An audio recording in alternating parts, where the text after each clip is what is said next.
Morning class हम कर रहे थे क्लास 4th की इंग्लिश का लेसन नंबर 10 जिसका नाम था द ग्रेट इजिप्टियन पिरामिड्स। ठीक है, इसमें अभी तक हमने पढ़ा कि पिरामिड्स क्या होते हैं, ठीक है, और किस तरह से राजा को, जो राजा की डेड बॉडी होती है, उसको पिरामिड्स के अंदर रखा जाता है। तो अब हम आगे लेसन शुरू करते हैं। A pyramid used to be a square at the base and had triangular sloping sides meeting centrally at a high point.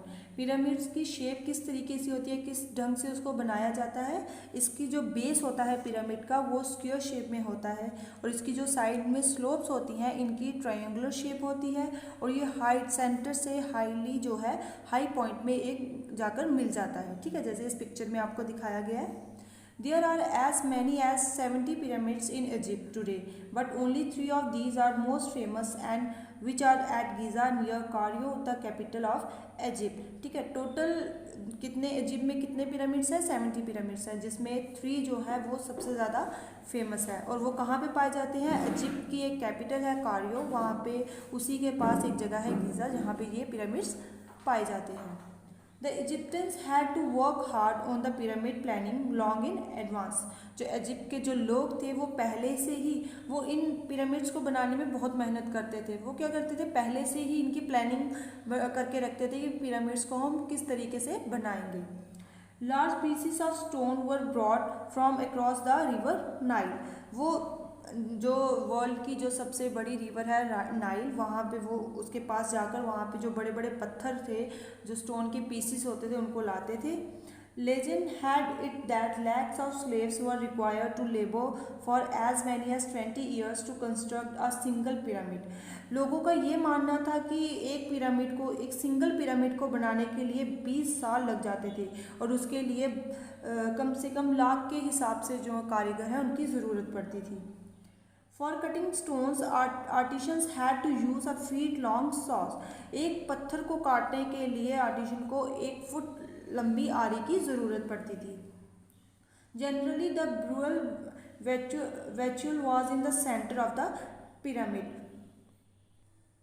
ये generally the burial wall was in the centre of the pyramid. जो pyramid, जो कब्र होती थी, किसी भी राजा की जो कब्र थी उसको कहाँ रखा जाता था? पिरामिड के सेंटर में। The approach to this wall was made rather difficult for anyone who could think of stealing the valuable place along with the king's body. ये सेंटर में इसीलिए रखा जाता था क्योंकि ये जो लोग ये सोचते थे कि वो राजा की बॉडी को या उसके साथ जो कीमती सामान रखा है उसको चोरी कर लेंगे, उनके लिए ये बहुत मुश्किल होता था, तो इसीलिए इनको पिरामिड्स के सेंटर में रखा जाता था। Among the 3 most famous pyramids, the one of King Cheops is the highest, measuring 144.3 meters. कहते हैं कि जितने भी फेमस पिरामिड्स हैं उनमें से हमने स्टार्टिंग में भी पढ़ा कि चियोप जो है वो चियोप जो है सबसे फेमस है और उसकी हाइट भी जो है सबसे ज़्यादा है। उसकी हाइट कितनी आ जाती है? 144.3 metre. Its base side are 226.3 metre long और उसकी जो बेस की साइड है वो कितनी उसकी लेंथ है? 226.3 metre. And it is erected on an area of 3 acres in square. और उसने कितने एरिया को कवर करके रखा है? 13 एकड़। It total weight is estimated to be 55 crore quintals. उसका टोटल वेट कितना है? 55 करोड़ क्वांटल का उसका वेट है। In its construction 23 lakh of stone pieces were used. और उसके लिए 23 लाख जो स्टोन के पीसीस है उनका इस्तेमाल किया गया है। About 1 lakh worker were deployed in this monumental project. और इस प्रोजेक्ट को बनाने के लिए, इस पिरामिड को बनाने के लिए जो है 1 लाख से भी ज़्यादा के जो वर्कर्स हैं उन्होंने काम किया है। Every 3 months the worker were replaced by the fresh one. It took around 30 year to complete this pyramid.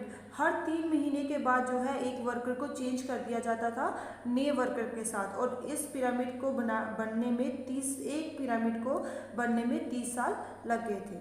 The interior wall of these pyramids have been paved with a number of picture and instructions. जो इन pyramids के जो अंदर की जो walls हैं, जो interior walls हैं, उनमें बहुत सारी पिक्चर्स हैं और इंस्ट्रक्शंस बनाई गई हैं।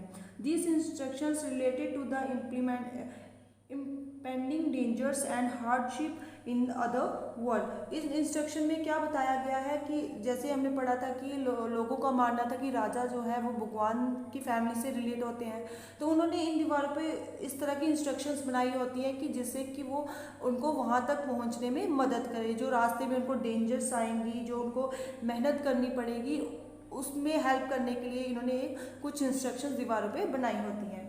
The ancient Egyptians believed that the instructions would guide the dead on his journey to the unseen world। उनका ये मानना था कि जो डेड पर्सन है उसकी ये उनकी जर्नी में हेल्प करेगा, जो अनसीन वर्ल्ड है वहाँ तक पहुँचने में उसकी हेल्प करेगा।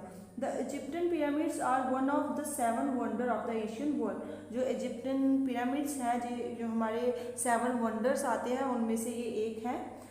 Most of these wonders have been wiped off the face of the earth, but the pyramids of Egypt have stood the test of time।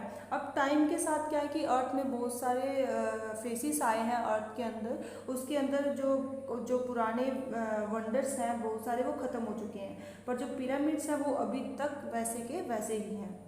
Every year, thousands of tourists from across the world flock to see these wonders in stone created by the early people। और हर साल क्या ये कहते हैं कि हर साल क्या होता है, हज़ारों की तादाद में जो टूरिस्ट हैं यहाँ पे इन वंडर्स को देखने के लिए आते हैं। तो बच्चों आज का ये चैप्टर हमारे यहीं पर ख़त्म होता है। आई होप आपको समझ में आया हो। Thank you.